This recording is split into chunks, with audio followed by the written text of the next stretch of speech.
your life. Hey, everybody, and welcome to the Action for Assange Vigil. What the hell week are we in, fam? 69. Sorry. 69. 69. See, I'm starting off great already, you guys. I've already messed it up. But before we get started with our guest tonight, I just want to go over the numbers for this week. There are 3,614 days of illegal and arbitrary detention for Julian Assange. 568 days since WikiLeaks founder was trafficked from the Ecuadorian embassy after being sold to the United Kingdom for the $4.2 billion loan from the International Monetary Fund. There's 68 days until Vanessa Baraitser's decision is given on January 4th. We are up to 1,239 days of federal incarceration for Reality Winner. And our little, we might have a little other ray of sunshine, but there's 225 days of freedom for Chelsea Manning. And we just found out that Jeremy Hammond should be getting released next month into Halfway House, I think, if that's correct. So that's another little, tick in the positive box. So I'm looking forward to him getting out. So that's where we stand right now. And I am going to throw it over to Steve to introduce our amazing guest. Thank you. Joining us this evening is the founder of the Mexico for Julian chapter out of Mexico City. Jesus, I'm doing fucking great tonight too. And they said I was going to give you a good introduction, Dad. And all this was built up and all Too this much pressure. and I don't know. We're doing it live. Natalia Rivera, Scott, it is so wonderful to see you again. And how are you today? Thank you so much for inviting me again. It's always wonderful to be here, and I'm doing great. How are you doing? Man, I'm getting by. It's been a rough, I don't know, 20 years.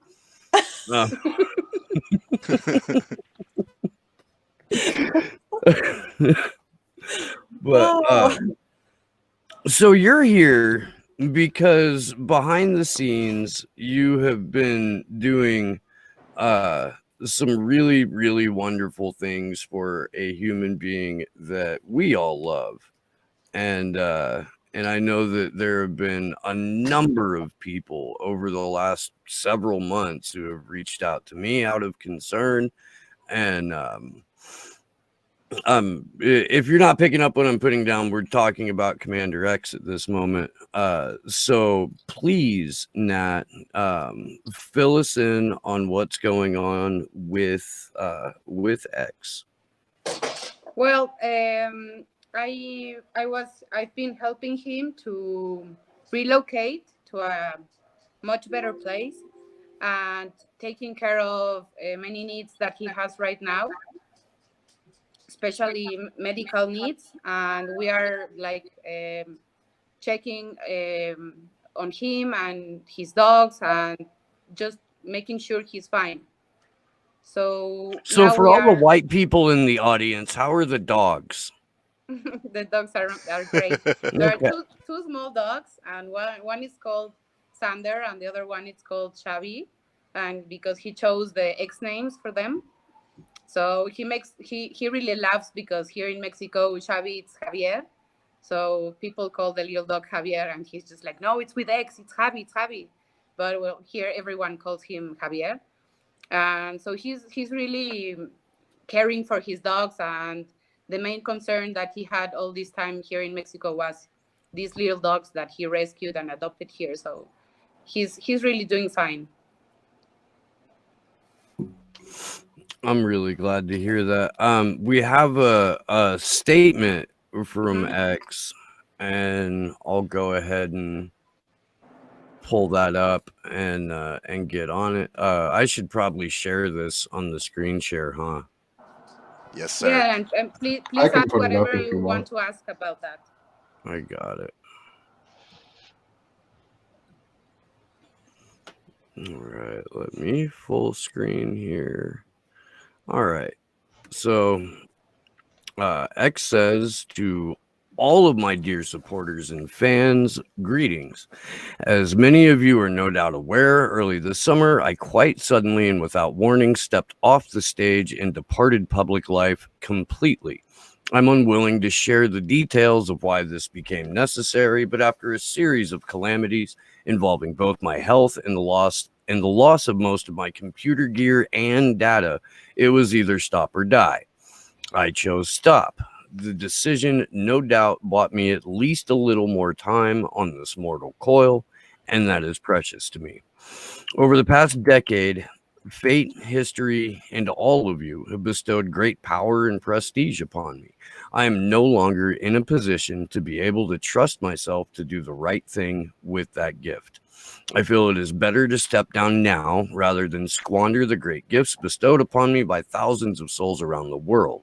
I would rather have you all remember me as I was than have you see me as I now am. Commander X has become more than me, more than a persona. He became a symbol of the global fight for freedom, justice, and good.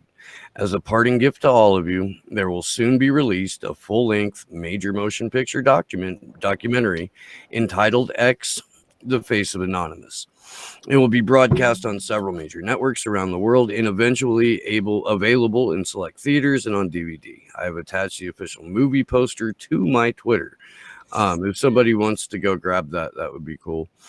I pray that it will not only show me at my best, but might inspire others to step forward and work for a better world. Details regarding this movie will be available on the Commander X Twitter account. I have turned over Commander X Twitter and other social media accounts to Natalia Rivera Scott, who has formed an ad hoc organization of Mexican citizens simply called the Friends of X Committee. They will use these accounts to keep you informed on the documentary and other future media projects from those who wish to portray my life and work in mainstream media. Please give them respect in this. The haters have nothing to gain from trolling these accounts, as I never access them anymore. Please do not send personal messages to these accounts via DMs unless you want Nat and her team to read them. Nat and her small group firmly believe they can get medical help for me and reverse the various conditions that are slowly but steadily robbing me of my life. Perhaps they are correct in this. I am less convinced this is possible. I feel that I am very near the end of my journey. As such, when faced with one's own mortality and the cessation of existence on this plane, I must set aside the things of this world and focus on that very final moment when we depart this life. I have things I need to do, reckonings deeply personal that must be made, and I have my two beautiful dogs with whom I wish to spend my final days if that is what they are.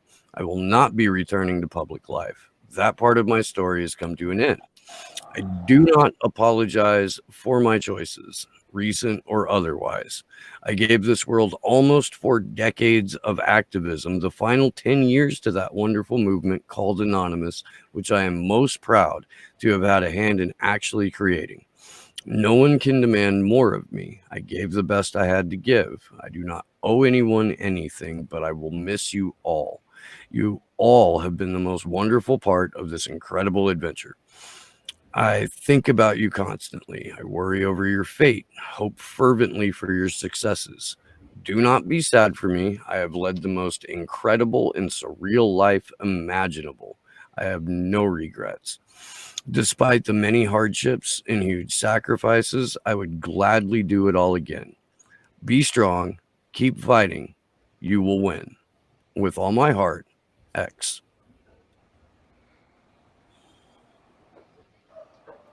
And I have, I'll share it real quick, that the logo for his movie. It's very nice, right? That's awesome. I really liked it. That's awesome. Yeah. And he's really happy about that. I'll put the link to that in chat for everybody too.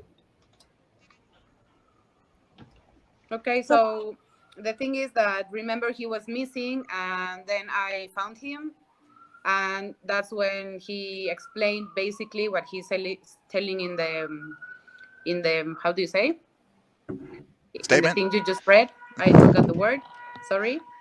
Statement. Statement. Yeah, statement. Thank you. And he basically that he just didn't want to be like a public figure anymore, and he wants just to live his life happily in exile. I think that's fair.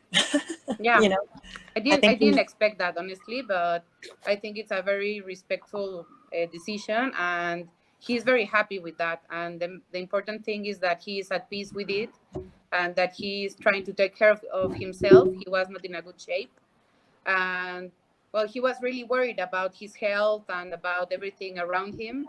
And I think after these past weeks, he looks really good, and he's very optimistic, and he looks very happy. good. That's all we can really ask for, I guess. I mean, and Nat, thank you just for looking after him and making sure that he's where he needs to be and that he's getting what he needs to get and all of that stuff. You know, it's really cool of you to do that. Thank you. Well, I lost my dad in February this year, and it's funny because I got used to taking care of like someone, and then my dad died, and it's been great that we are friends, and that he allowed me to take care of him like in the way I can, and that I can make sure that he's healthy. And I, No, I, and I we're- guaranteed he's not missing any meals. No, and that place is beautiful, by the way. That's a really nice spot, and I look, man, you should be able to basically drop off grid after putting in fucking almost 40 years and almost a decade of those 40 years on the run. Like, he got asylum. He should asyle. You know? I mean, Yeah. fucking, that's what it's for. It wasn't for, okay, now that I'm a citizen of a new country, let's go fuck shit up until they kick me out of this place. Like, he should be able to find some peace and to enjoy that peace. Absolutely. He's done his time in the trenches. He needs to relax now. And I'll share the link to his website too, so you can look through a lot of the documentaries that he's featured in. I think you can actually find links to his books on there as well. So I'll go and drop those into chat because he's done incredible things, even just in the last decade with his work with Anonymous, if not going back the full 40 years. And I don't even know all of the history behind him. Yeah, I didn't know either a lot of things because I haven't read his books. He gave me 2 copies of signed for me, and he's like, you better read them. And today he asked, he's like, have you read the books? And I was like, no, I haven't read them. I'm so sorry. Like, He's going to ask for a full book report. I know, and I treat him like a friend. You know, it's not like, for me, it's not like a celebrity, or even, you know, the story that when we met last year in the Million Mask March that I organized here in Mexico City, I didn't know who he was. I just thought it was like a American living here or whatever, and I didn't know like how big he was and how important he was. So I just treated him like a regular person from the beginning. Like, we became friends. That's really cool. Yeah, I'm glad he has you for sure. So could you talk a little bit about the fundraiser that's being organized for him? Yes, so he was not in a very good health state, and so I told him that it would be good to raise money to help him. At the beginning, he was not very optimistic. He said that, of course, there are a lot of causes that need maybe more help, or a lot of people that need more help. And I told him, like, let's give it a try, and let's see if we can raise some money for medicines and treatments and all that. And then he was thinking about it for a couple of days, and then he said, okay, you do it. And then I didn't know about the statement. It was a surprise tweet for me. He didn't tell me before that.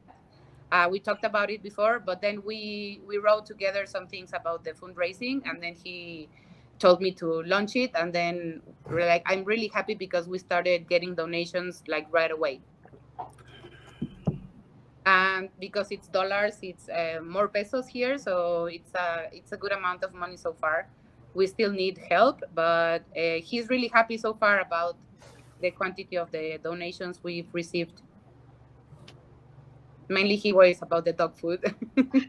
But I'm like, okay, the dog food is covered, so worry about the medical expenses, not the dog food. Of course, he's worried about dog food Yeah. first. It's like they're his babies, so he's like Yeah.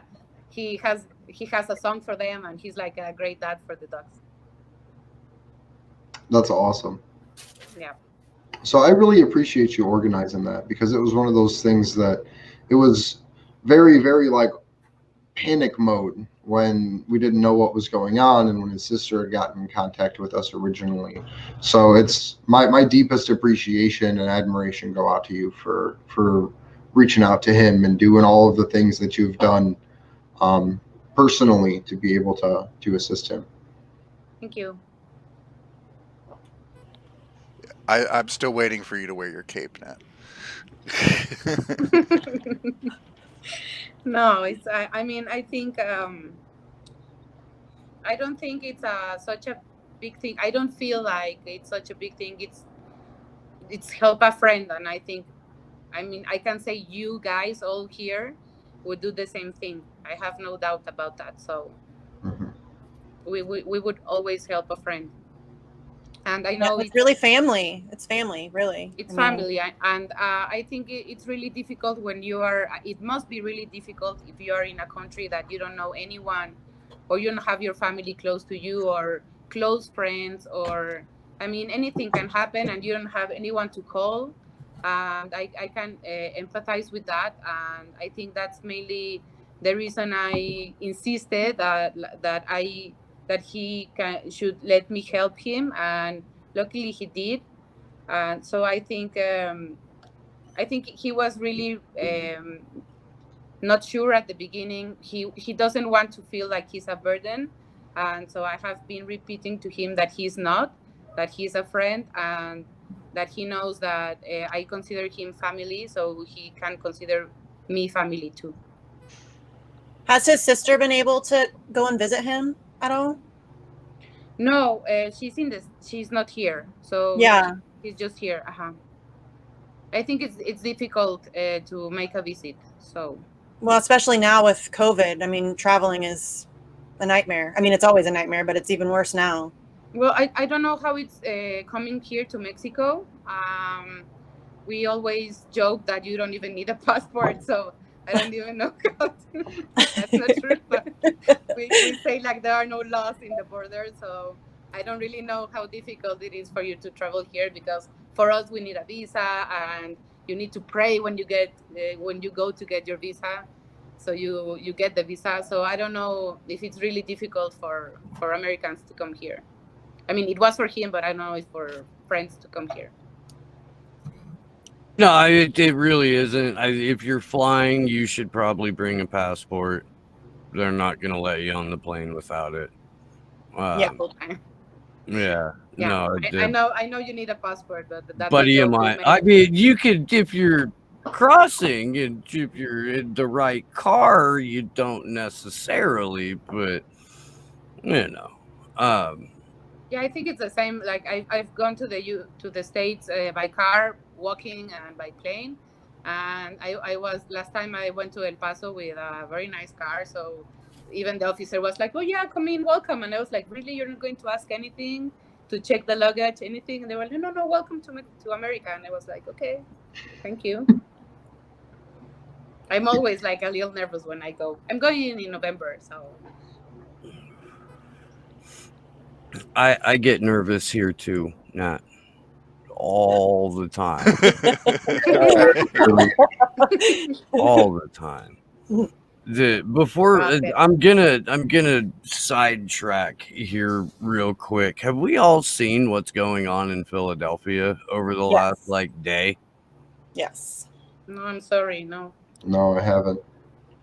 So they shot another black man, and there's more protests and chaos, and cops getting ran over, protesters getting ran over, National Guard called in.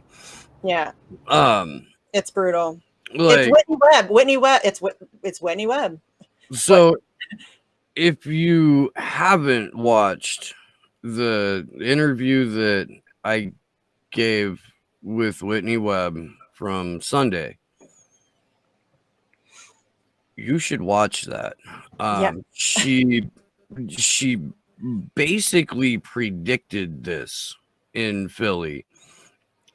She did not say, okay, so the police are going to shoot a black man who may or may not be mentally ill, who may or may not have had a knife. She didn't say that. But she did say that Philadelphia was where some incredibly insane shit was going to pop off before Election Day, and to keep your eye on it. And literally the next day, this craziness happens.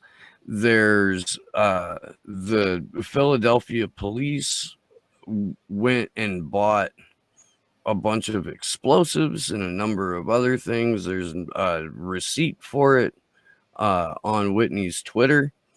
I would look for an article in Last American Vagabond or Unlimited Hangout very, very, very soon. In the meantime, go watch that show. It's titled No Brain Left Unbroken for a reason. Because Whitney starts out by saying, I broke my own brain. And Which then honestly made me feel so much better about my own life, because every time she speaks, she breaks my brain. So she finally broke her own brain, and now I feel better. Yeah. And then she immediately proceeded to tell us about the stuff in Philly, and then the conversation got weird. and intense. It was an excellent show, and people need to go watch it for sure.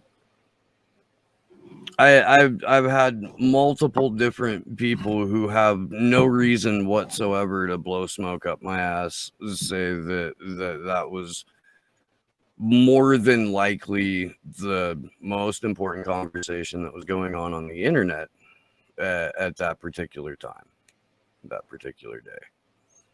Yeah, I would agree with that.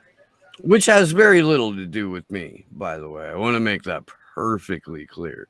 But it does have everything to do with Glory. Everything to do with Glory and everything to do with Whitney. I just host the show. And I read on Twitter that you invited Andy Worthington to your show. Yeah, he was on Saturday. It was fantastic. Juan Passarelli was on with this as well. It was a great talk. Yeah. I'm trying to follow up with Andy to get him on the other show. And you know, wild out over there. But yeah, that was fantastic, and thank you for helping make sure that happened. I really hope I read your tweet that you're inviting him, and I think he had a really good time, and I think he will accept. And I look forward to seeing him in your show, because he knows I'm a big fan, and I've been translating his articles for I think 4 years.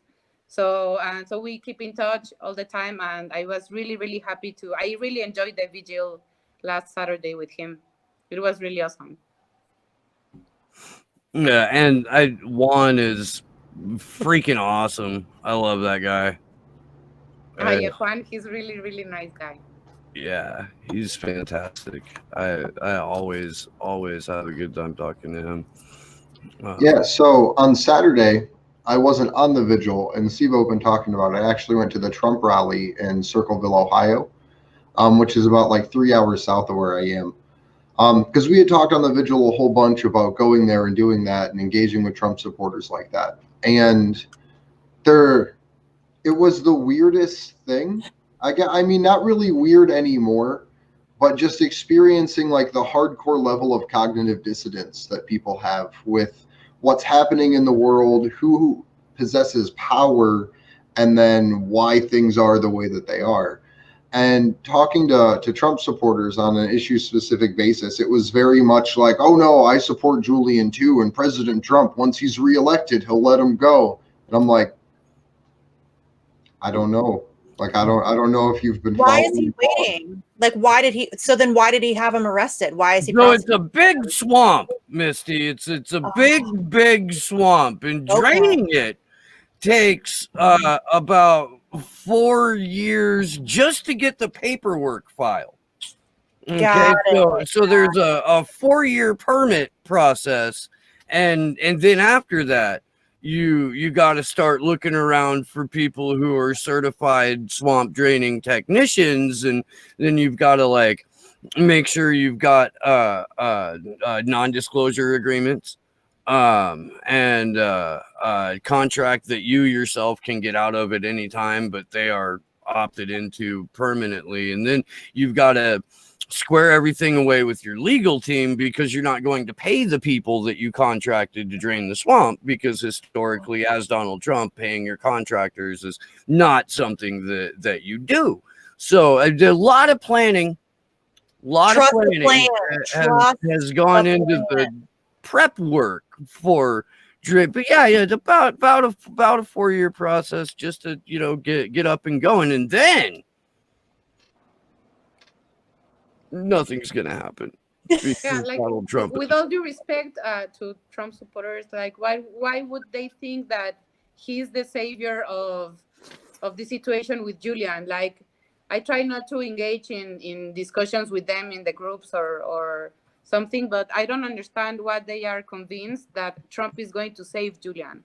Well, liberals had the exact same theory about Bill Clinton and about Barack Obama. They were like, second term, baby, we're getting the legal weed, we're getting health care, and we're getting fucking everything. It's all gonna happen. And you gotta vote the guy. And then the second term, he did fucking legal propaganda and kicked a bunch of people out of their homes and ran out of bombs in Syria and fucking just all kinds of horrific shit. Standing Rock, the second term, for the people who are watching that may be Trump supporters, which by the way, we love you. We do. We're trying to get you out of the partisan mindset here. This is a post-partisan thing that we're doing here. The second term is when the establishment has no fucks to give, and when the deep state has no fucks to give. So an increase in draconian, authoritarian, regular citizen punishing legislation comes down the pipeline, as well as the creation of several new pipelines. They come down the pipeline too. The second term is not when you get everything that you wanted out of the guy that you elected to buck the system. That's when the system goes, well, bend over because we all got sandpaper condoms. Yeah, so I mean, is that a thing? Because here in Mexico, we don't luckily have second terms because we have 6 long years of presidency. But like Obama did really worse in the second term. Like, he won the bloody Nobel Prize, I think it was in the first term, and then he got like really, really worse in the second one. So the reason that happens is that in the first term, they're still campaigning. They're still trying to get elected. And so they have to kind of play nice and at least pay lip service to some people to get reelected. And then once they're reelected for their second term, they can't get reelected again. So then they're out of fucks and they just do whatever they want. But Trump hasn't been playing very nice for years. Well, but he's very good at convincing his base that he is playing nice. And he doesn't have to really do anything. He has to say things. Mm-hmm. And it doesn't matter whether he means the things that he says. But as long as you've got people who think there's a guy in Washington, D.C. that's sticking it to the libs, like millions of idiots are gonna pull the lever or vote for that guy just based solely off of the optics of him being a dick. Like you said, Steve, it's the same way with liberals, though. I mean, it's this Yeah.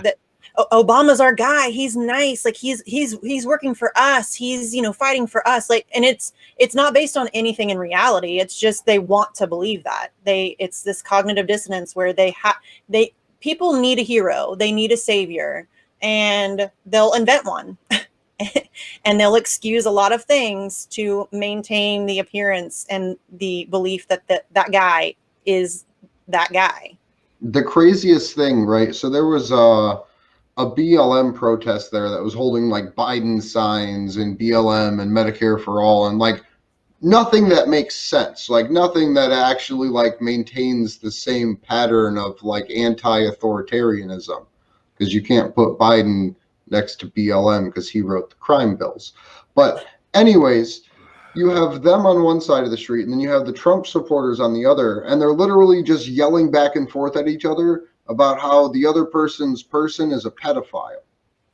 And I'm just like, you're both right. Like, can we pause and just realize that you're both correct?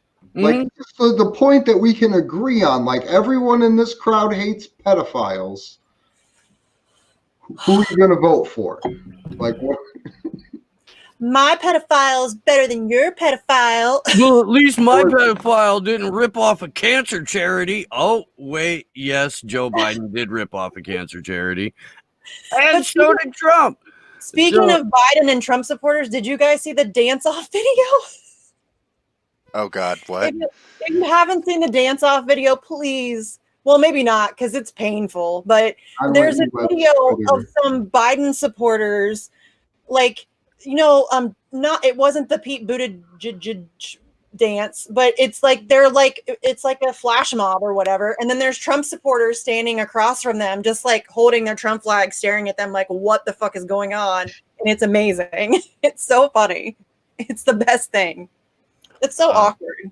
I'll have to hate myself a little bit later, and it's honestly it's awful, but it's also awesome. I'll tell you this, man. There was a tweet that came out right after fucking little CIA Pete dropped out, and it was some chick doing the high hope dance, but like breaking down in tears. And oh my God, it was the funniest thing, dude. Because and I'm not laughing at someone who was actually having a breakdown. Like, this was a setup. It was a bit that she was doing. But oh man, it was just it. Right Liberals there. are awful. Right there. They're awful. Little rat-faced CIA bastard. Oh. Does anyone remember like 6 months ago when the CIA stole Iowa? Right? Yeah. Like, have people forgot that, or is that still like in the front of the minds of everyone fighting It's for not election? in the front of the minds of anybody. Most people have moved on to, we have to vote Biden. Trump's bad. Like, nobody's. But I mean, do you blame them? Bernie Sanders doesn't even talk about it. So I mean, why? We didn't talk about it then. No. I mean, it's that dude, the more he talks, the more I hate him. Like, he is the absolute fucking worst. He's the worst. He's tweeting out shit about how we're in the middle of a pandemic and we need Medicare for all. And I'm like, dude, you dropped the fuck out of the race so that you could go stump for the guy who straight up said out loud on national TV that if Medicare for all came across his desk, he would veto it. And he said that in the middle of a pandemic. So shut up. You have no credibility left, my friend. None. Bernie's like, I want one more committee chairmanship. Ugh. Okay, so there's a question in the chat. Can someone clarify what was said a few minutes ago about explosive receipts in Philly? Yeah, let me go pull that up. I was actually looking for those, but I didn't want to not be on the vigil while I was scrolling Twitter. Yeah, I can't. Okay, so I don't have my ADHD meds, and so it's hard enough for me to even like focus on what I'm talking about. So if I'm ignoring the chat, fam, I'm sorry. I'm really not trying to. I really am. Well, not. I have like 900 moderators on the channel, and at least I know, but I like to engage a with handful of them. them know how to get a hold of me. Yeah, So but that's how this shit happens. What the fuck? Where did it go? I'm not super chatty today, but I'm keeping an eye on it for questions. Yeah, I don't like to think that they. Okay, Jack says we got you. Thanks, Jack. I just don't like ignoring them. But even when I have my meds, I'm terrible at keeping up with the chat while I'm hosting. So it's going to be even worse today. And I'm going to be all over the place. Maybe you've already noticed. It's like second breakfast, Missy. It is like second breakfast. And if anybody missed my Twitter feed last night, it's a hot mess. And I was in a mood. So it posted sideways to her Twitter, and I'm not gonna take the image out of context and save it and flip it. I'm gonna let you guys look at it. Explosives products, explosives, grenades, accessories, and supplies. This is contracts.philadelphia.gov, City of Philadelphia website. Responses due October 27th. Posted What by. does that mean, Steve? What does responses do? That means they've got to deliver them. Oh, okay. The response. There was somebody, I believe, in this thread that also had a different and better picture. Let me see if I can't find it. I'll take it off of this. Well, I know I'm there.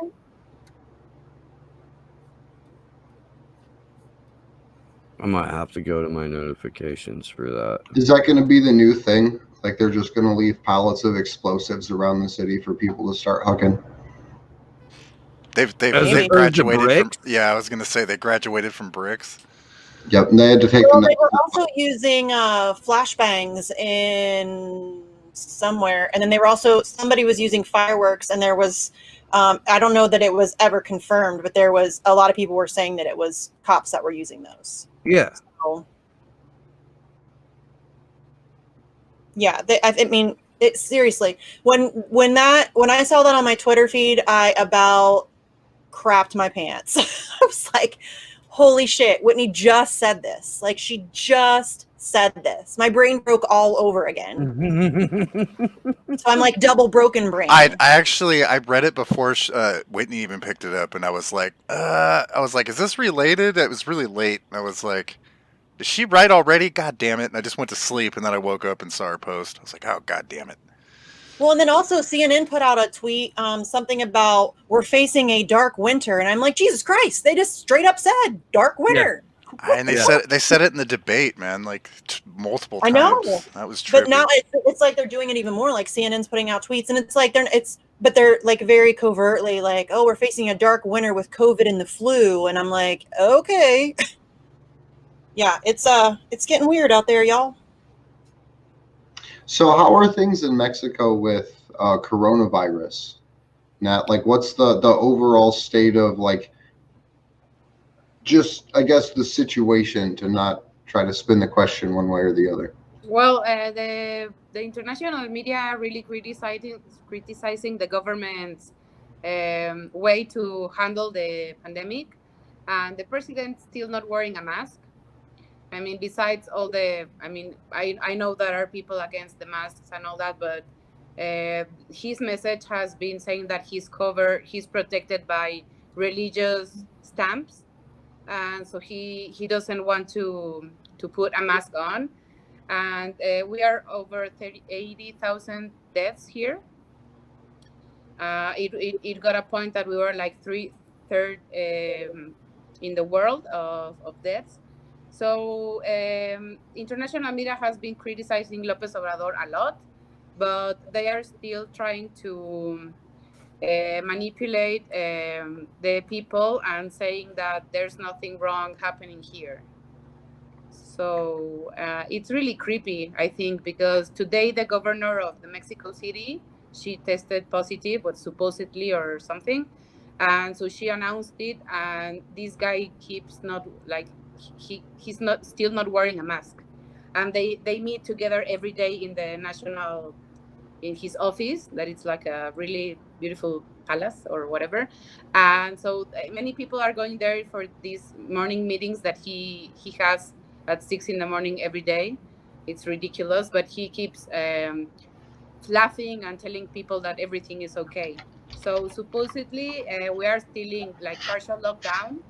We have to wear masks outside everywhere, like going to the stores and to the supermarkets and everywhere. But there are no medicines, and he's just like Trump saying that he bought like 16 no 116 million vaccines to give away freely next March.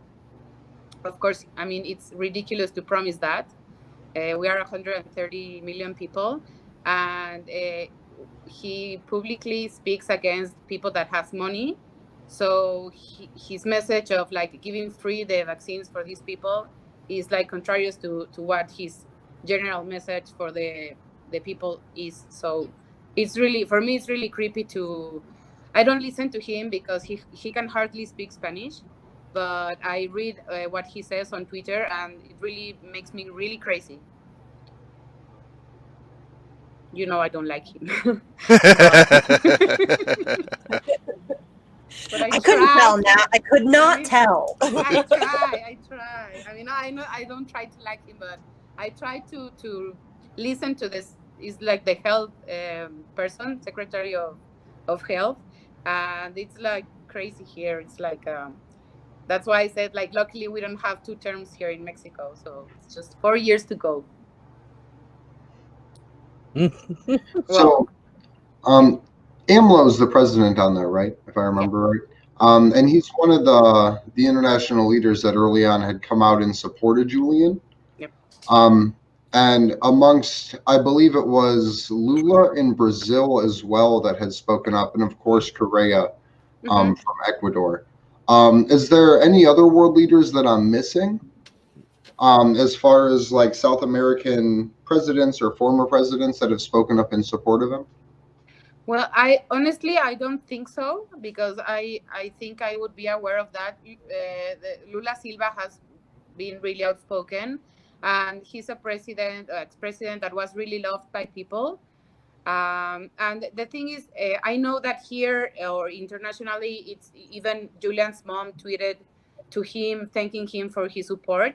But the thing I've been complaining about all these months is that he only mentioned him once, not the trial, not anything else. So I don't think it was. I think it would be nicer if his posture was the same, and maybe he mentions him not daily but more times, and he was just like, okay. The thing is, I really think this guy is not really. I think he's kind of crazy though. So I really think he just woke up one day and said, okay, free Julian, and this is important. But here in Mexico, many journalists are being killed by the government, and he's been censoring the opposing media.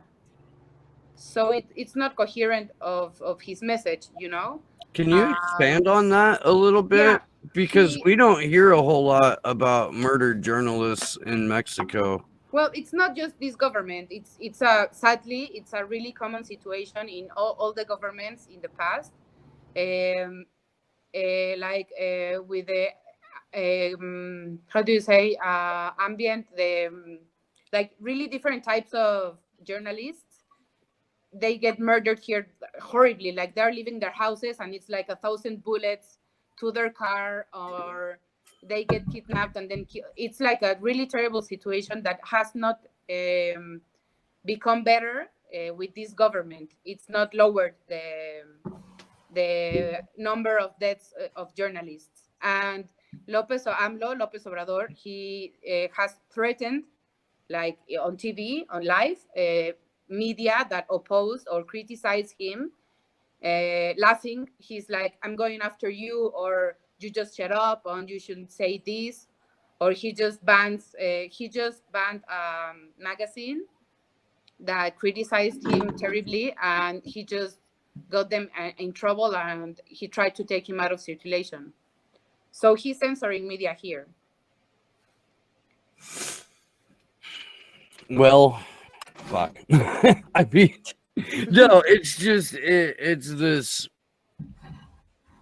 march towards nothing but talking points and a think tank wish list and softball questions from Access Journalism, and I'm not going to fucking lay down and take it. I'm No. not. Fuck. But that you're exactly right. That's why we're doing what we're doing. That's why we keep yelling about it every day. People still are not listening. This is not a game. No, This is media here are still not talking about Julian. It's like only two, like the newspaper that Julian chose to be his media partner. Sorry, here it's called La Jornada. Like really, once in a while they mention something about Julian and Aristegui. That is a really courageous. She's like an amazing woman, and she's make awkward questions to important people about Julian, and she's been really outspoken. But the rest of the independent journalists or the media here, the mainstream media, they haven't even mentioned him or covered the trial or anything. Like, it's really terrible, because I keep asking for people like, do you know someone in the media that I can talk to? Or do you have like a connection with a journalist that I can talk to? And I tweet them and I try to contact them, and I read the news every day, and they are quiet about Julian. So this is very frustrating for me, because I can't possibly understand, in a country that gets journalists killed like often and terribly and censored and all that, why are they not talking about Julian? Well, I mean, he's being held right now in the UK, and the UK media doesn't mention him. And then they put out, I don't know if you guys have seen their tweets, praising journalism, and we have to save journalism and protect journalism. And it's unbelievable the balls it takes to put something like that out when you're prosecuting or when you're getting ready to extradite Julian Assange. Yeah, they are like, we wouldn't dare to censor journalism, and you're like, dude, you have him in a maximum security prison being tortured, and he looks terrible and he can't even speak, and you go and make this statement about free press and respect to the journalists and all that, and it's terrible. It's really unbelievable. Didn't Crazy. Didn't Pompeo say something to that effect recently? You're muted, Yes. Steve. Oh my God. What did he say? Steve, you're muted. Mike Pompeo went off about protecting journalism. I wish I could find it. It was on World Press Freedom Day. Yes. I thought there was another one recently. Maybe. I remember seeing it. I was like, are you kidding me? Yeah, was this like a cynical statement or anything? Like, no, he was what's the word I'm looking for? Well, bullshitting, but yeah. I was trying, like, posturing maybe, or basically it's just platitudes. He's just, that guy, he's fucking evil little waffle. Yes, he is. Try to find it. Yeah, I can't. I'm not having any luck pulling it up, but yeah, he's horrible. You know what I will try to find, though, is that reporter who handed him a bag of dog food. I was thinking about that. I didn't know if I would bring it up, though. Italian journalist, right? So just to frame it while Steve's getting it pulled up here, because it'll be very fun. We won't be able to play the audio. I don't think there really is any audio to it. It was like a faraway video. But there was Mike Pompeo was going around the world doing his sleazy stuff. And there was an Italian journalist who took it upon herself to give Mike Pompeo a present. And she handed him a bag of dog food. And she said, if you eat this 3 times a day, you might become as loyal and trustworthy as a dog, or something like that. So you can learn to be honest, trustworthy, even if not good at being a human being, then learn to be a dog. Yeah. Badass. There's the reporter handing him dog food, telling him what's up, and that guy in the middle's like, please get the fuck out of here. And now you can leave. And okay, now we're making you leave. Yeah. Oh. Yeah. I mean, who is she? Bravo. right? Yeah. What is her name? Do we know her name? Try and find out. I don't know how I missed that. I just I don't have a name. It was reported somewhere. I don't remember who it is. It was a while ago. Yeah. It was good stuff though. I think we had a call to action about the dog food event to go and like drive by slam Mike Pompeo with bags of dog food virtually, like on Twitter. It's like the beautiful shoe moment, but in a lower level. But I still say they needed an Abulita with some La Chancla to hit that guy. His I ducking found skills were the too World good. Press Freedom Day one. So Mike Pompeo said, a free and independent media is indispensable to a vibrant, functioning democracy. On World Press Freedom Day 2019, we reaffirm our commitment to protecting the safety and freedom for members of the press. The State Department will continue to work tirelessly to advance press freedom. Fuck you. was this after Julian was arrested? Yeah, this was May 3rd, 2019. What an idiot. Yeah. Yeah. Indeed. Yep. Yeah, it was shortly. It was like about a month after Julian got arrested, or less. Yeah. Yeah, the stones on that guy. Ugh. Gigantic So blob gross. of satanic jello. I still think it's funny that he makes people try to Photoshop his chins. That cracks me up. What? I had not heard this one. There's a picture of him. I think it's his official picture, like his little class photo, his little school headshot or whatever. But you can tell it's a terrible Photoshop job where they've like tried to like minimize his 94 chins, and it's like you can tell it's poorly done, but it's really funny. Oh yeah, it is. It's his Twitter avatar. You can tell. Okay. Like you can see it on his shirt collar where they've tried to like minimize. Like they did a very bad job. I can't believe he made that his avatar. What a turd. He's funny. Do we want to get into the witness statement? Yeah, we should. We could totally do that. Oh my God. That's a terrible Photoshop job. Right? See, I told you it's bad. It's really bad. Everybody go look and make fun of Mike Pompeo.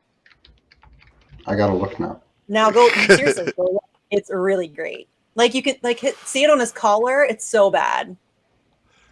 Here, I'm gonna pull it up. So It's so funny. unfortunately, I can't make it bigger. You can see like right there on his collar. But yeah, on the right. left. Oh, They wow. put a fake chin on top of his chin. Like they took someone else's double chin, but not quadruple chin, and It put looks like his neck had a skin graft. Wow, that's an awful picture. right. You can even What see it the looks like. discoloration as it goes into the saggy old man wrinkle. Like they didn't even blend it right. It's just like a skin toned smear It's across his like- neck. And people called him out for it. Like I saw people on Twitter being like, "Oh my God, he had somebody Photoshop his chins, and he made it his avatar." Okay, dude, be about it. I don't even like fat shaming, but I make an exception for that guy. He's Mike Pompeo. You know, I don't feel bad about making fun of Mike Pompeo in any way, shape, or form. Same. He's evil enough where I'm gonna pick at him for anything. So Monica Del Mestre is in my chat saying Olabini's still stuck in Ecuador. I saw a tweet from Olabini just a couple of days ago. It's a huge thread. Yeah, it really is. I'll throw the link to it into the chat and post the link into Jitsi so it can get shared around. But yeah, he did give a significant and substantial update on his situation just a couple of days ago. It's a lot of background, and then gives an update on where his case stands as of now. So anybody who's interested in finding out more about that, which I recommend that you do, yeah, I tweeted it out, and then I don't know if his Twitter is it still free Olabeni? Is that still his Twitter? Let me check. No, it's at Olabini. It's just Olabeni. Okay. Oh, that's right. It's free Jeremy Hammond. Yeah. Okay. Yeah, I'm gonna go ahead and pull that one up too. Yeah. But yeah, it's a huge thread and it's very informative, and then it does give an update to his case. So people should check that out for sure. And I found out recently he was a core developer on something I used a lot for work years ago. I was like, oh, crazy. Like, had no clue. So yeah, this was yesterday. I have amazing news. Jeremy will be released to a halfway house come mid-November. And then yeah, we've got. Oh, look, there's Misty. Hi, me. Jeremy will have restrictions once released. Please stay tuned for more information on that. And yeah, but oh my God, man! After everything that Jeremy Hammond's been through and been subjected to, again, for being fucking used by the federal government in a fucking sting operation that they set up, that they paid for, that they put in, you know, time and resources for. And Jeremy Hammond is the person who does jail time over it and then gets dragged out of Nebraska and thrown into fucking Alexandria Detention Center until the WikiLeaks grand jury got just, they were like, okay, well, we're done, because they got what they needed out of Sabu and they got what they needed out of Siggy, a little psycho pedo fuck. So they didn't need to squeeze Jeremy Hammond or Chelsea Manning anymore because they felt like they had enough material from those two witnesses, cooperating witnesses, to go ahead and move forward with their bullshit, superseding indictment. That's the word I was looking for. But yeah, very, very good news on Jeremy's front. Really, like, I'm sure the halfway house they're gonna stick him in is gonna suck. I'm sure it is. You're muted, Andrew. Better than jail, maybe. Yeah, no, way better than prison for sure. Yeah. But yeah, it's a step in the right direction. Hopefully, he's only there for a short amount of time and can fucking try to get some of his life back, man. He's been locked up for far too long. Again, for basically being the federal government's fall guy. You want me to bring up the statement? Yeah, if we could dig into that. I would like to, this is a production thing, but just at some point on the vigil, go over some oldest stuff that he brought out, because I was just reading through some of it, and it's just good. Oh, God damn it. Okay, and are we sharing these or? No, I've got it up. Okay, so I'll jump right in then, and we can kind of switch off. And this is a deconstruction at this point, these slides, I believe, all deal with a deconstruction of an argument the prosecution put forward based off of a marvelous work of fiction penned by assistant what? Oh God, what's his official title? Assistant Attorney General, I think. Assistant right? AG, that's right. Yeah, Kronberg. I want to call him Dennis, but I know that's not his first name. At any rate, at paragraph 87, Mr. Kronberg states that inmates in administrative segregation are able to speak to one another through the doors and windows of their cells. While this is technically true, it is practically impossible. In 1X ADSEG, the cell doors are made of thick steel, and the windows are a transparent thick plexiglass material with no slots or holes. I have tried to speak to my clients through these doors, and it is very difficult, even when standing several inches away. I find it implausible that inmates could really communicate in this way unless they constantly screamed at loud volumes. I would routinely have to ask for a deputy sheriff to open the cell's food tray slot in order to be able to speak with a client. Next slide, please. In my opinion, 1X ADSEG unit is essentially the same as solitary confinement. Additionally, the court is likely to defer to the jail staff on the proper conditions in which to house your client. Therefore, the U.S. District Court is unlikely to order any change to what the jail determines is appropriate should Mr. Assange try to challenge these conditions. And just for a little bit of background here, because I know we sort of jumped right into it, Yancey Ellis was one of the defendants that the defense called to basically to deconstruct the prosecution's argument, a series of arguments surrounding the fantasy that American prisons are this luxury getaway, and that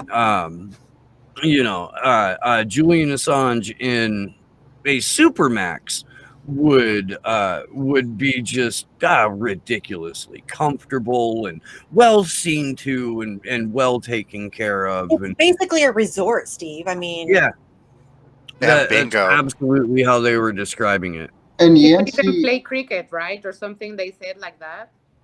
Basically, yeah, like and they had arts and crafts and Yeah, like I'm not wow, kidding, man. like This really this some was private. part of the fucking here.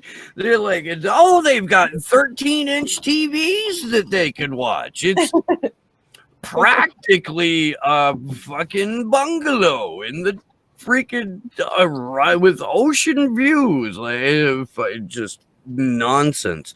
the reason Yancey's testimony was so important too, is because he, for I believe 7 years or a decade or something like that, was a public defender working for the court system in the Eastern District of Virginia, defending people. it's only 4 years, 2011 to 2015. Yeah. And then I believe now still owns his own private practice out there, representing defendants in the Eastern District. Yeah, so he has visited the jails frequently. He has clients that are in these jails. He is very well versed on the conditions within them. Oh god damn it, where'd it go? Do you need me to jump in? Yeah, if you wouldn't mind. We are on The third one. Okay, so the likelihood of Mr. Assange being subjected to ADSEG or other regime involving effectively solitary confinement. I have no direct knowledge of the procedures that the Alexandria Sheriff's Office uses to determine which defendants to place in the ADSEG unit. However, the Alexandria Sheriff sometimes places high-profile defendants in protective custody. The ADSEG unit is one of the few places in the Alexandria jail to do that. Additionally, based on my experience, the Alexandria Sheriff would not put a high-profile defendant such as Mr. Assange in the general population. In my opinion, this would present the Sheriff's Office with security concerns with regards to maintaining a disciplined and orderly environment inside the jail. An inmate like Mr. Assange would generate a lot of interest, both positive and negative, from other inmates, and there would probably be a concern for his safety. I don't think anybody would be surprised by that. They do that with any high-profile prisoner. I mean, like a Chris Watts or a whatever, they always put those people in protective custody because in jail, those are people who garner attention, good and bad, and it could put a lot of people in danger. So yeah, but because they're criminals and Julian isn't. So, I mean, I can understand. I just read that Chris Watts was moved because of threats to his life, or I just know if I'm misinformed about like Ted Kaczynski being there or something, but these guys are murderers, and yeah, Julian is just a journalist doing his job. I don't understand why. I mean, and we know what they did to Chelsea, and isn't it the same place that Julian would be in? Yes. I mean, it was published, all the torture that Chelsea endured during the first years that she was jailed, right? Yes, very So much. And it's not Julian would like, what's actually the be point of denying that it's solitary confinement, you know? Sorry. Julian would actually be kept in harsher situations than Chelsea. Absolutely. Yeah, That's I know, something I that know. they had, Mhm. had talked about in court, that administrative segregation only applies to male inmates. So Yeah. she was held in a less restrictive but still controlled environment inside of ADC. So, and I was let's talking make about a the let's first make a couple years. of distinctions Okay. here, because ADC is the Alexandria Detention Center, and ADX is ADX Florence, the In Supermax prison. Colorado. However, throughout the trial, there were a number of times when the prosecution was forced to admit that yes, Julian Assange would be held at the Alexandria Detention Center, like while the trial was going on, or pre-trial, Pre-trial for sure. Yes. all that kind of stuff, and then transferred to the Supermax, and that's where the Oklahoma City bomber, I believe, Yeah, is. I read about that. Yeah. But isn't the same shit? Yeah. Like the same terrible situation, like the Yeah. conditions in one place or the other? No, Yeah. isn't like extreme. His conditions inside of Belmarsh prison are actually worse than what you would have under special administrative measures. The COVID restrictions placed on inmates in Belmarsh, Julian didn't even get to meet with his attorneys for 6 months while he was inside the prison, leading up to his court trial, where the first time he got to meet in person with them was that time before court. So the restrictions that he's facing now are absolutely heinous, let alone what the U.S. will figure out to do once he's moved over here. Yep. All right, we want to move on to the next one? Yeah, there's a few more we gotta go through. Okay, so this next one is just basically a description of the ADSEG and the unit and the daily regime. So the ADSEG unit is a small area that contains approximately 4 to 6 ADSEG cells. Each cell is a single occupancy cell, less than approximately 50 square feet. Contains a sleeping area, a small sink, and a toilet. Meals are typically taken inside the inmate's cell. Typically, inmates in ADSEG are permitted 1 to 2 hours a day outside of their cell. This is typically spent in the common area of the ADSEG unit, which may be about twice the square footage. Based on my experience, only one inmate in the ADSEG unit is permitted to be outside of his cell at one time. There is limited interaction with other ADSEG inmates during this time because their doors and food tray slots are closed. At points in the past, there has been a television or an exercise bike in the common area of the ADSEG unit, but not consistently. However, at certain points when I visited clients there, the common area contained nothing. There is no outside recreational or exercise area at the Alexandria jail, and I do not recall there being any windows in the ADSEG unit. Finally, there are limited programs available at the Alexandria jail, like high school equivalency, low-level college, sober living, etc., but these programs are typically not available to ADSEG inmates. So all of these arts and crafts that they're trying to pretend like Julian would have access to is bullshit. Yeah, that was one of the more preposterous moments out of a just cavalcade of shit fuckery. Yeah, I remember when they were talking about that, and I'm like picturing in my head like a bunch of inmates making macaroni necklaces or something. Like, what? So stupid. Yeah. The fucked up part and the most difficult part about it is that Kronberg document is almost worth going paragraph by paragraph and debunking, just because of the level. Oh no, we're of gonna do it. I hope that we can do it with Marjorie Cohn, because I'm trying to make that happen. That would be awesome. Yeah, in the works. Hope, fingers, toes, penises crossed, everyone. You can cross your penis? I can. Special. Good Lord. On that note, shall I continue with the next Please slide? do. Please do. I need to shut up.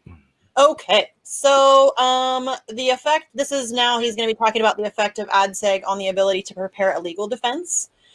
Being housed in the ADSEG unit will not affect Mr. Assange's ability to meet with his attorneys. The Alexandria Sheriff's Office will allow his attorneys to meet with him at any time during professional visiting hours. However, It may affect Mr. Assange's ability to assist in his defense. He will not be permitted to access the internet or computer equipment of any kind. There is a small law library at the Alexandria jail, but I am not sure if ADSEG inmates have access to it.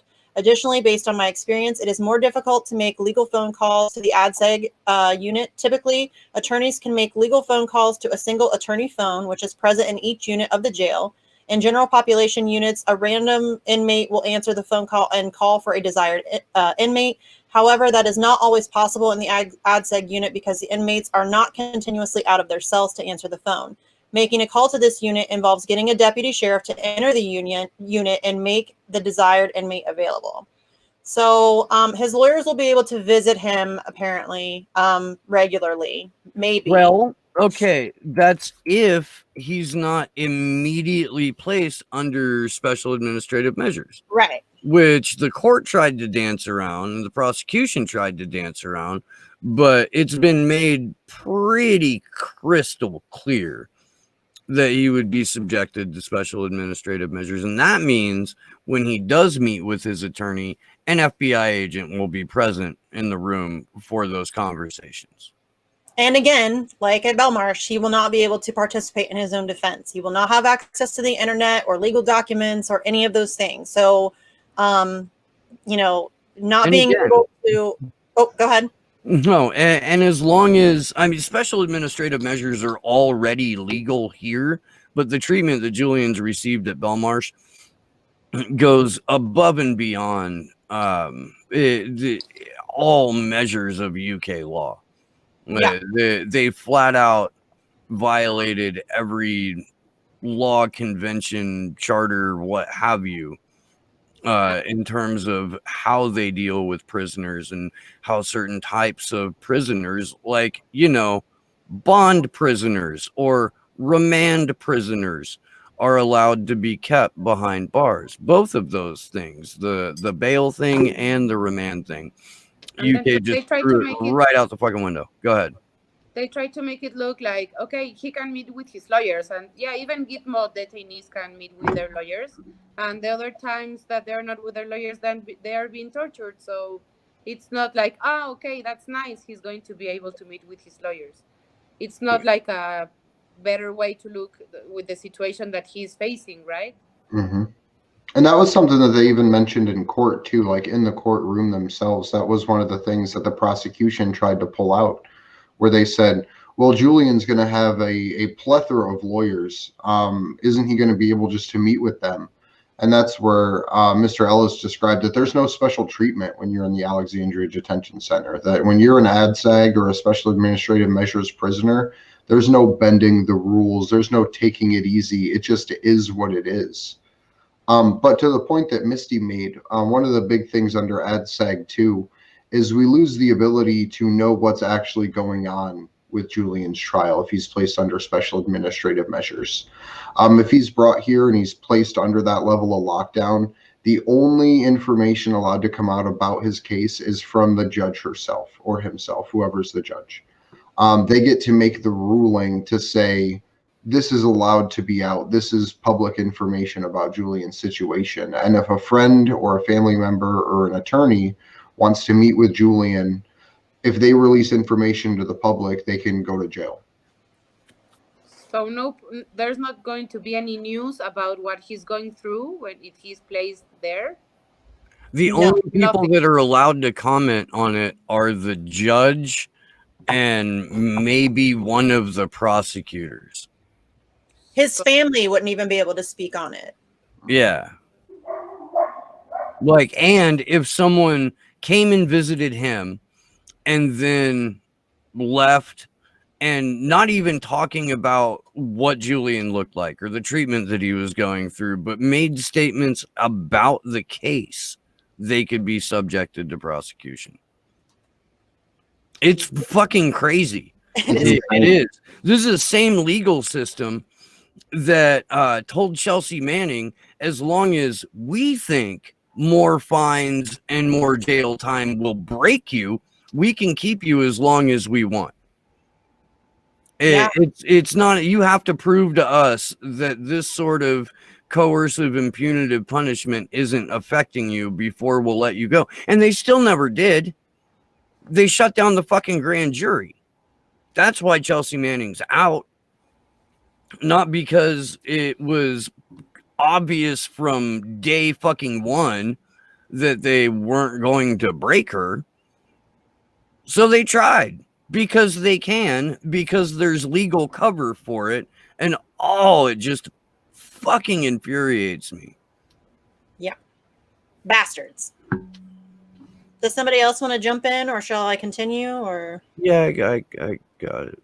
okay. Before we jump into this, I just want, this is he's going to be talking here about the physical health and mental health services, I guess, that are available. So I just want everybody to keep in mind the medical testimony that we heard during the trial. Just keep that in mind, what Julian has been going through, his mental state, all of those things. Keep that in mind while we're talking about this. So Ellis says, to my knowledge, there are no permanent doctors on staff at the Alexandria jail. There are nurses and perhaps a physician's assistant. I just lost my place. On staff. Most health services are provided by contracting health providers, not employees of the sheriff's office. This is the case for physical, dental, and mental health services. For mental health, the only time when an inmate was regularly monitored by a psychiatrist was when the inmate was involuntarily committed to a state hospital, which first required that the inmate was a serious physical danger to himself or others. In that situation, the inmate was generally sent to a state hospital to be quote unquote rehabilitated, which usually involved medication, sometimes forcibly administered. For individuals that became suicidal, but not due to diagnosed mental health reasons, the Alexandria jail usually imposed several administrative measures, more frequent monitoring, placement in a suicide prevention unit that immobilized the arms away from the body, removing shoestrings and sheets, etc. These individuals had access to counselors, but not increased access to psychiatric services. Moving on to the next slide, because it's still part of this one. The jail provides medical care through a contracting agency, so there are no medical staff employed by the jail. An inmate's daily access to mental health care is likely limited to nurses and social workers. I have had many clients who decompensated rapidly without seeing a doctor, to the point of urinating or defecating in their cells, not in a toilet, which were not cleaned for several hours or longer. If an inmate decompensates to the point of being perceived to be a danger to himself or others, he would likely be sent to a different prison for daily psychiatric services. In the federal system, inmates are often sent to FMC Butner. Also, inmates are sometimes forcibly medicated at facilities like Butner. If an inmate decompensates to the point that he or she is assessed as not being able to stand trial and the inmate will not take medication, the U.S. attorney can move the court to allow forcible medication by injection, which is often approved. Do we want to... This is just a horror show. Yeah. Like, it's a shame that there's not more people focusing on Julian's case, especially right now when there's such a big pushback against law enforcement and the judicial system and the legal process. And don't confuse a color revolution with actual awareness.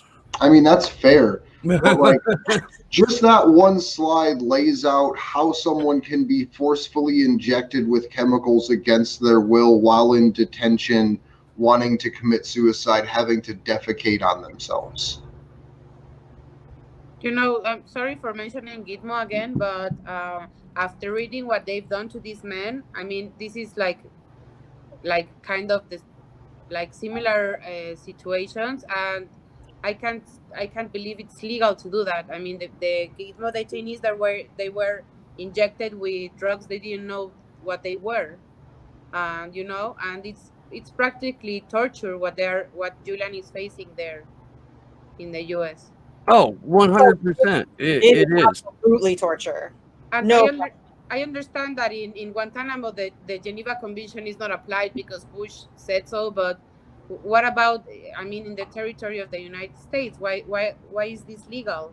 The issue with the Geneva Convention is it largely only applies to like cross-state engagements, and then there's like precedent built by the way other nations behave. Like if you see the way that Israel deals with dissident populations, like the way they deal with the Palestinians, Yeah. that's increasingly to the point what we're seeing, if not even nearly as bad, with the police interaction with U.S. protesters. So it's something that the international community just kind of gives a nod through the way they allow other countries to behave to justify what's acceptable within a nation's borders, basically. Yeah, I know, but it takes just one idiot to say, I think it doesn't apply here. hmm You It's know? fucked up. Yeah. Yeah. Yes, it is. Especially. Oh, go ahead. No, you can keep going. No, I was just gonna keep going through the statements. We've only got 2 left. So additionally, there will likely be very limited interaction with other people. Mr. Assange will see the deputy sheriffs many times a day, but with almost no verbal interaction. In ADSEG, if on his 1 to 2 hour break, he may attempt to speak with other inmates through their cell doors, but as stated above, that type of communication is very difficult. Some of my clients have told me that they received breaks in the ADSEG late at night when other inmates were sleeping. Currently, there is no outside visitation by the public at the ADC due to the coronavirus. Attorneys can speak to their clients on the attorney phone line during 3 windows: 8 to 10:45, 1 to 4, and what the fuck is 7 to 10. And limited in-person visitation is begun using end-to-end video conferencing. However, since the attorney phone is in the common area, there must be a deputy available to give the inmate access if inside ADSEG and the inmate is in his cell. I want to come back to this, but I want to read the next one because this is just fucking ridiculous. The procedures for inmates who are suicidal are also limited. These inmates are placed in a green security suit, the turtle suit, that limits their ability to carry out self-harm or tasks like brushing one's teeth, and are checked on more frequently than other inmates. The inmate typically remains in the turtle suit until the period of suicide watch is over. The level of psychiatric care for suicidal inmates is the same as above. If the inmate is deemed a danger to himself, he would be sent to a different facility for daily psychiatric care. Additionally, inmates on suicide watch are not permitted shoestrings, pens, pencils, or other items that might be used for self-harm. I want to come back to the first, or the slide we read before that real quick. There's a lot to unpack there. Yeah. Just the use of that phone and that video, there's no attorney-client privilege there. Like, no, if you're meeting with someone over a video link, it is recorded somewhere. It is being processed and stored through some medium that allows law enforcement or whoever, whatever 3-letter agencies, to access that. So that is a complete and basic erosion of attorney-client privilege. Yeah. Well, and that's the thing that bothers me the most, is that this is legitimate solitary confinement. You are completely isolated, and you may see the guards a few times a day, but they're trained to not speak to you. They're told to not interact with you. So you have no contact with other human beings. And given that he's already been in that situation for, what is it now, like 20 months or something crazy, or 18 months or whatever it is, it's torture. Like, I don't know how this solitary confinement shit is allowed. That is torture. So the fact that he's already mentally unwell, he's dealing with a lot, he's almost certainly dealing with PTSD and all of these other things. And then they're going to throw him in further solid. I mean, we joke about it, but he's literally going to be thrown into a hole, like just tossed into a hole to be forgotten about. We won't ever hear anything about how he's doing or what's going on or any of those things. And that's terrifying. That should terrify everybody. It's the Hague. Or not the Hague. It's the fucking work camps. It's concentrate. It's literally like the totality of fascism seen around the aspect of what it can do to one individual for fighting back. While all the mechanisms are in place to be used against every other individual that wants to see change in society. And like Matt said earlier, he's not a criminal. Like, he's not a terrorist. He didn't kill anybody. He didn't bomb anybody or hurt anybody. He's an intellectual. He's a guy who, likes truth. And, it's insane to me that people don't see how absurd this is. I mean, this is a guy who the only thing that he did is publish the truth. And, you may be uncomfortable with that truth, but he's never had to redact anything everything. He has 100% record of accuracy. So to me, that's invaluable. And you can be mad at the information that he releases and it can make you uncomfortable. It should make you uncomfortable, but he doesn't belong in these circumstances. That's crazy. I mean, that no human being really, in my opinion, I mean, even if you're a terrorist or whatever, that's like insane treatment of a human. I don't get why this is allowed.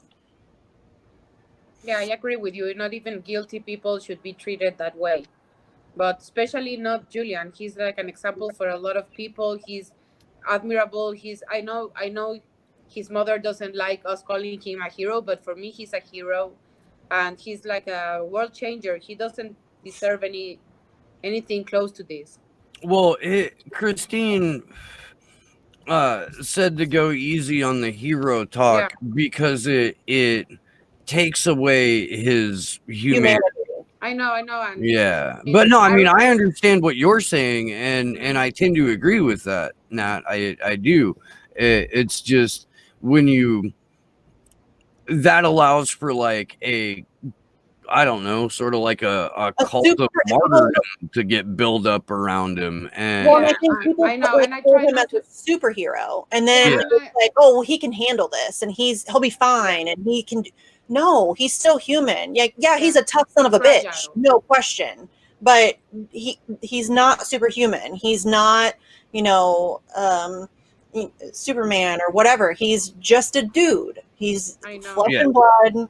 This is torture. You're torturing a human being. The whole point of what they've done to him for the last 10 years is to break him systematically. If they can't legally murder him in front of our eyes, they're going to do it through special administrative measures and ADX Florence. Like, that's just that's flat out where it's at, and that's why we need everyone who's watching right now to fucking raise absolute hell about rage. And that doesn't mean that doesn't mean go start a Twitter fight. That means the next time that we're holding an event, fucking turn up, or have an event in your town. Or have an event where you are. Yeah, go start your own event. Go put up yellow ribbons. Go put up some signs. Go write a letter to your editor in your local newspaper. Go to your local whatever they're called, city council meetings. I don't know why my brain just blanked out. Newspaper ads too. Paula's had good luck with that. I think it was Paula. Newspaper. I'm actually going to do that because the Columbus Dispatch pissed me off the other day. So I'm gonna be writing a letter to their editor because they pissed me off. I don't normally read a lot of local news because it's garbage, but it really is. It really is, and the Columbus Dispatch is particularly terrible. Like, they're bootlicking cop apologist pieces of shit. So. But yeah, I'm going to be writing a letter to their editor, and I'm going to be nice-ish. Don't worry, ish. With all due respect, you got to make sure that's in there somewhere. I will. You cannot call them a twat waffle. Please. You What can about do it like the East Coast way, where you start off a sentence with no disrespect, but you Can I know, call him a douche nozzle, douche canoe, twat Yeah. rocket? No, none of those. Not good. I love that. With all due respect, I use it all the time to say something disrespectful. I'm Yeah. about to tell you to go to hell now. Yeah. Well, actually, the time that I did use it, I really didn't tell somebody to go to hell. Like, I was nice. I was actually nice that time. So, look where that got me. So much for Blocked me. by Paula Jean Swearingen. Yeah. She did text me to ask me to donate some money to her campaign. If you text, so when they text you that, if you text them asking something, they'll actually get back to you, like with a policy. No, I texted them back, and I was like, can you tell me why I should donate to somebody who threw a temper tantrum on Twitter and blocked me when I asked her to speak for Assange? And nobody responded. Well, I mean, that's fair, but I was I was asking, like, hey, Why are you picking me apart? can you send me some statements that she has on Julian? And every time they continually try to send the same thing. Right.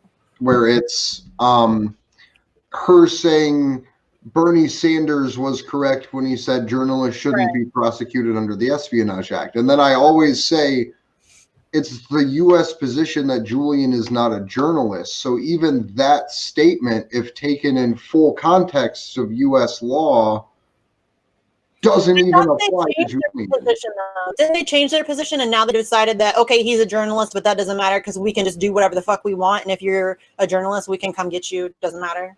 Well, the Kronberg document, like the official Assistant Attorney General document, says that he's not a journalist. Yeah. And that was the opening salvo. Which doesn't matter. You don't have to be a journalist. Like that's a profession. Journalism is not a right. Speech and press and sharing information and receiving it is the right.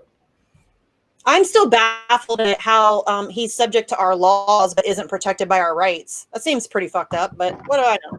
Right. Well, it's just, the United States trying to get more global authority. Yeah. And if we can get more global authority to control what people see or what they hear, man, you've just about got the propaganda market cornered. And now you got to come after people's food supplies. And Victor says it really well, that why would you allow the U.S. to impose a law about journalism if you aren't willing to allow the U.S. to impose a law about abortion on your country or any other topic that you care about? Because that's the legal precedent that's getting set here, is domestic U.S. citizen law is now applying to anyone. And if it's taken in its fullest perspective, they can almost apply any law they want to anyone in any country, even more than just the Espionage Act. I have a question. Maybe it's a stupid one, but isn't the Espionage Act only for U.S. citizens? Like, I know, like, Snowden has been charged on he can be charged under the Espionage Act, and Chelsea and Daniel Ellsberg, but why is it allowed for Julian to be charged under the This is Act? brand new. I know it's stupid, but I'm not. No, it's not, because when I do get the opportunity to talk to people like face to face about it, this is one of the first things that they ask. Like, does U.S., or does this happen often? Or has this ever happened before? And the answer is no, it hasn't. The U.S. has never sought to extradite someone who isn't a U.S. citizen for publishing things. There have been a couple of times where we've had people extradited because there was evidence that they committed an actual crime. Yeah, like El Chapo. But no, not with having a website that prints embarrassing things about your country. Yeah, it's brand new. Brand new. Okay, but with the citizenship, like the nationality, like, why is he being charged under the Espionage Act if he's not an American? That's a great question, Nat. That's a great question. I wish I knew the answer to that. He's an Australian journalist who had full Ecuadorian citizenship, who was in London, who the United States decided that we have power over. It's very bizarre. And that's why this case is, I mean, there are many reasons why this case is so critical, but that's a huge part of it, because this gives the United States carte blanche. They can come get anywhere, anytime, for any reason. It doesn't matter who you are. If you print something or tweet something or whatever, they can come get you. And they can call you a journalist or a terrorist, and they can prosecute you under the Espionage Act, or they can, I mean, this is terrifying. It really is. Like it freaks me out to think that this is, you know, I mean, it's such a cliche term, but the slippery slope, this is like a straight ice sheet of bullshit. I mean, this is no good. It's bad for all of us. And I want to make the point too, like, to reiterate that most of the people that I've talked to in person about this thought he was an American. Like, they know so little about him. And I'm like, no, this guy is a citizen of another country. He's didn't do anything here. He's not a spy. That's what that shit's supposed to be for. WikiLeaks isn't an American corporation. It's never been based in the United States. Like, the fact that the United States thinks that it has jurisdiction over the entire fucking world is ridiculous. Over the ability for the entire world to use the medium of media. Yeah. Like that's the statement they're ultimately making with this, is the US has the territorial right over all of your media sphere globally. And if somebody prints something that we don't like, we can have that person brought to the United States so that we can torture them to death. Either way. And I really hope this falls our way, and we're going to do everything we possibly can to see that it does fall our way. But the United States has already won a significant victory in the chilling effect that this has had on other journalists, on the self-censorship that takes place throughout indie media, throughout every fucking outlet, except for just a small handful of us that go, okay, well, I can't put this out because I'll lose my YouTube channel, or my subscriber count might go down, or I won't get that AdSense revenue if I put Julian Assange's name in the title of something. And like, these are, I mean, shit. We talk about it fairly frequently, but it's so goddamn frustrating because this is critical information that we're sharing with people every single time we do this. It is vital to the future of investigative journalism. It is vital to the future of a free press, and to have an independent media. Sorry. No. That just balks at covering this or runs away from covering this. Well, what pisses me off is they all talk about how Trump's a fascist. We got to fight fascism. If you want to fucking fight fascism, here's your fight. Here is your fight, because this is fascism. This isn't like Trump baby fascism.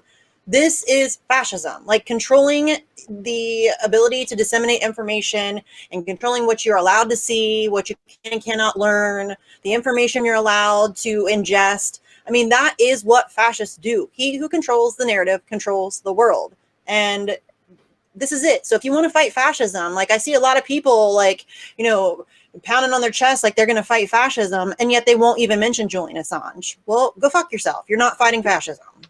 Yeah, and people still don't believe it can be anyone anywhere in the world. Like, people sometimes outside the US is like, it's not about us, and it's about everyone. I mean, we're trying. We're doing our best. I really am. Somebody tweeted at me today, at Sarcasm Stardust, free Assange, please. And I'm like, no pressure. What the fuck? Mm-hmm. Like, I'm trying. Sorry. I mean, I'm doing what I can. What are you doing? Why are you tweeting at me telling me it's on me? What the F? Yeah. It's on exhausting. it's on everyone. We're not going to get it done. I know. That's what's frustrating is like, I mean, we need more people involved. We need and the people who are involved, we need to get louder. And I mean, we need, I know it's like so dumb to say, but we need all hands on deck. Literally, everybody, all the people. Action, the number 4 Yeah. Assange.com/Discord. Steve. It's in the description as No, well. man, it's not my clothes. Yeah, Steve doesn't do the hands. But we are pushing 11. Do we want to close, or is there anything else we want to talk about? Yeah, we can go ahead and wrap. Cool. I will kick it over to you first, Nat, if you want to give some final thoughts and let people know where they can find you. Oh, you're muted, Nat. Oh, and Nat's links Sorry, are also in the description. Sorry. Oh, could you give some final thoughts and let people know where to find you? Yes. Follow me on my Facebook page, Mexico con Julian. Not Mexico with Julian. It's Mexico con Julian, please. And the other one is a fake page. And on my Twitter, please, also. I'm really sorry. Dogs are running around here, and sorry for I was wondering what that was. I'm so I can hear the It's all toenails good. tapping. I was wondering what that I'm was. really Yeah, sorry. yeah. I'm so sorry. That's hilarious. It's all right. I have 3. I get it. My But cat usually photo or video bombs me and jumps on my chair, so I get it. I totally get it. And I want to thank everybody for watching. You can follow me on Twitter at Andrew Zigman. You can follow us on Twitter at action_4Assange. Our website, action4Assange.com. We do have a bunch of weeks, like probably at least 20 weeks calls to actions up there. I think it goes back, we started doing it towards like the end of the 40th weeks. So check those out because there is a ton of stuff that you can still get involved in on there, even though we didn't put one out this week. And yeah, don't forget to donate to Commander X if you're interested in supporting him in that way. Yes, thank you so much for donating. I had a thingy of the donation during this transmission. So thank you so much. Excellent. And thank you for inviting me. Oh Again. yeah, of course. Yeah, thank you for joining I love us. you all. Thank you, Nat. Thank you, Nat. Thank you. Until next time. So yeah, I'm Misty Winston. You can find me on Twitter at Sarcasm Stardust. I also have another show with my friend Jesse Zerwell. It's called Facts on the Ground. We actually just published our interview with Kevin Gastola that we did earlier today, and he was excellent. So check that out. And thanks to Nat for coming on the show and for everything that you're doing for X. We love you for it. You have a beautiful heart, and we're so grateful to you for taking care of him when he needs somebody. Thanks to my co-host. Thanks to Sleepy Josh for the amazing graphics. Those are dope as fuck. And thanks to everybody in the chat. My name's Steve Poikinen. I host a show called Slow News Day, which you should find on the Rockfin before you go look for it anywhere else. But if you're looking for it anywhere else, I'm on DLive and Library and Odyssey and also YouTube. Until they take it away, which might be any freaking day now. So do go find Slow News Day on other platforms and you know, help build those up because YouTube is absolutely not our future. Again, if you haven't seen that episode with Whitney from Sunday, you should go see that. You really should, especially in light of all of the crap that's going on in Philly right now, because you'll get to put names and faces to the people that are pulling the strings on this one. Thank you guys for watching. We love you. We do.